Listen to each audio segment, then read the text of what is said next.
কোরবানির বিষয় নিয়ে বললেন হিজবুত তৌহিদের ইমাম যে পশু কোরবানি দিয়ে নয়, আগে নিজেদেরকে কোরবানি দাও। তাই আমরা হিজবুত তৌহিদ জীবন সম্পদ দিয়ে আল্লাহর ৭০ দিন প্রতিষ্ঠা করার জন্য নিজেদেরকে কোরবানি দেওয়ার জন্য প্রস্তুত। ওদের কথা না শোনো। এই যে ইরানের প্রেসিডেন্ট কথা শুনে নাই, বোম মেরে উড়িয়ে দিয়েছে। নাতিপুতি ফ্যামিলি শুদ্ধ বোম মেরে উড়িয়ে দিছে, দেয় নাই? দেয় নাই?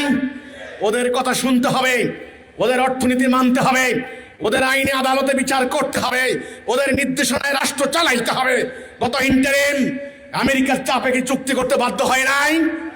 চুক্তি এমনি এমনি চুক্তি করে নাই, বাধ্য হয়েছে, বাপ বলে চুক্তি করতে বাধ্য হয়েছে। তোমাদের আজকে স্বাধীনতা নাই, তোমরা আল্লাহর আনুগত্য করতে পারবে না। আমি হলফ করে বলতে পারি, এই আনুগত্য না করা পর্যন্ত তোমাদের জান্নাত নাই। লা ইলাহা ইল্লাল্লাহ মানে হচ্ছে আল্লাহর আনুগত্য করা। আল্লাহর আনুগত্য ছাড়া কারো আনুগত্য চলবে না। জিহাদ করবেন, জিহাদ না করলে মোমেন থাকতে পারবেন না। জিহাদ করে এই দিন প্রতিষ্ঠা করতে হবে। এই জিহাদ করার জন্যই জান দিতে হবে, মাল দিতে হবে, বাড়িঘর ত্যাগ করতে হবে। আসল কুরবানি আমরা দিচ্ছি। আমরা গরু কুরবানি দিয়ে আল্লাহর সান্নিধ্য অর্জন করার জন্য নয়, আমাদের নিজেদেরকে কুরবানি দেওয়ার জন্য প্রস্তুত।